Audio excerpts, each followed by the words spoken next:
Welcome to Holland Bloorview Kids Rehabilitation Hospital, where we provide a variety of services to meet the needs of children and youth and their families. Today, we will talk about our process for providing autism assessments for children and youth up to the age of 18. My name is Janice Hansen. I'm a psychologist at Holland Bloorview, and I'm one of the clinicians who provides autism assessments here. In this video, I will answer the following questions to help prepare you for your child's assessment at Holland Bloorview. Why are children referred to Holland Bloorview for autism assessments? What is autism spectrum disorder? What happens during the assessment? We will also include a section on frequently asked questions. Our program is made up of clinicians from different professions. We have psychologists, developmental pediatricians, psychiatrists, speech-language pathologists, occupational therapists, social workers, and administrative professionals. The clinicians who assess your child will be selected based on information provided about your child at the time of referral, and in some cases, from a screening phone call you will participate in. Many children see only one or two of the professionals during their assessment, but every assessment will include a medical doctor or psychologist, as they are the only ones who can provide diagnoses. Why are children referred to Holland Bloorview for an autism assessment?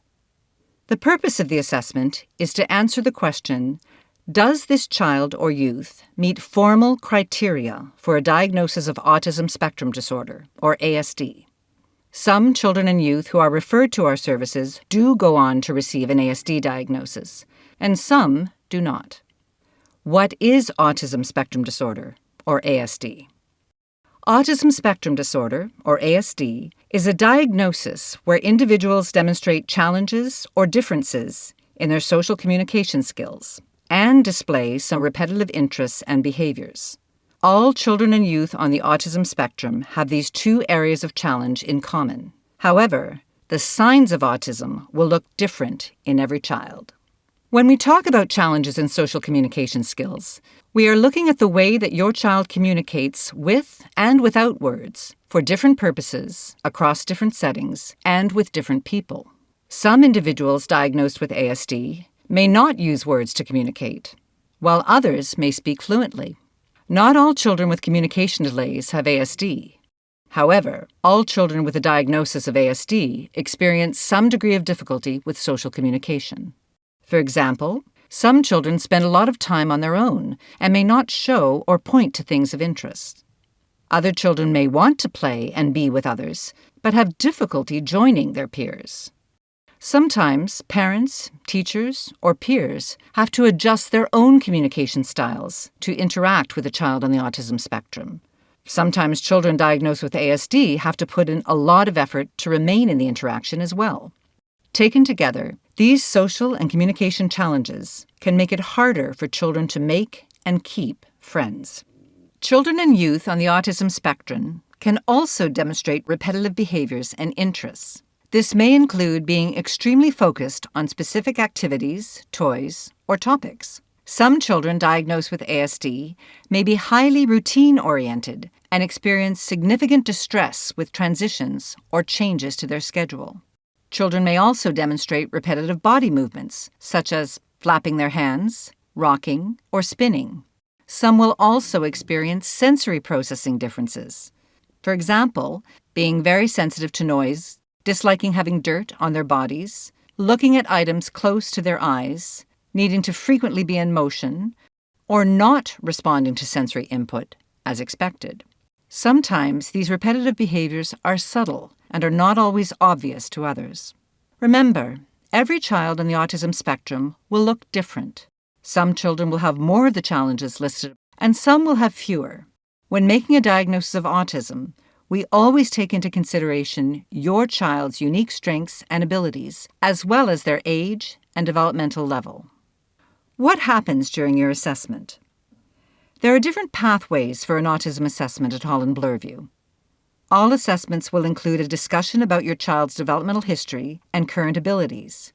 Your child will then participate in a developmentally appropriate assessment. Once all of the information and observations have been gathered, you will meet with your diagnosing clinician to receive feedback and discuss next steps. Questions families frequently ask about Holland Bloorview's assessment process. If you have specific questions related to your child, rather than the general process, please ask them during your first assessment appointment. The first question is, what if my child or youth is not their typical self during the assessment? Our team will ask you whether your child was their typical self during the assessment appointment and get your feedback as to what may be the same or different compared to what you usually see at home. Conclusions and diagnoses are never based on our observations alone. In order to best understand each child, we integrate our observations with information provided by parents and others involved in your child's care. What if English is not our family's first language? We can arrange to have an interpreter join assessment appointments for parents or for children as needed. Is my child too young for an autism assessment? Our intake team reviews each referral to make sure the child is appropriate for the assessment. We have clinicians who are experienced at assessing very young children. An early assessment, regardless of whether a child receives a diagnosis, can help a child and family get access to age-appropriate services and specialized supports. Who has access to my child's information, including the assessment report? Only the clinicians involved in your child's care at Holland Bloorview will have access to your child's medical reports and your personal information. At the end of the assessment, your clinician will write a report detailing their findings. This report will be shared with you and with the doctor who referred your child to this assessment. Healthcare professionals at other hospitals who are involved in your child's care may also be able to access the information through Connecting Ontario, an online portal that integrates healthcare across hospitals. However, Holland Bloorview does not share the report with schools or members of the communities. Once you receive the report, you can share it with anyone you choose. Is the assessment covered by OHIP? Yes. Families with children who are eligible for OHIP do not have to pay for an ASD diagnostic assessment at Holland Bloorview. In addition to assessing for autism, what other information will this assessment provide me with? Our goal is to see your child grow and thrive. Through this assessment process, the clinician will gain insights into your child's strengths and challenges.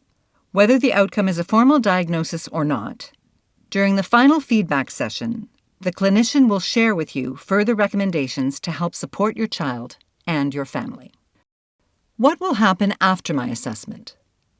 Families are given a written report with recommendations, including strategies, and in some cases, referrals to services at Holland Bloorview or in the community. The services at Holland Bloorview for children after their assessment are consultative, which means they are 1 or 2 sessions only. We do not offer longer-term programs and services. When longer-term services are recommended, your clinicians will help you to find them in your community whenever possible. Is there anything I can do while I'm waiting? Yes.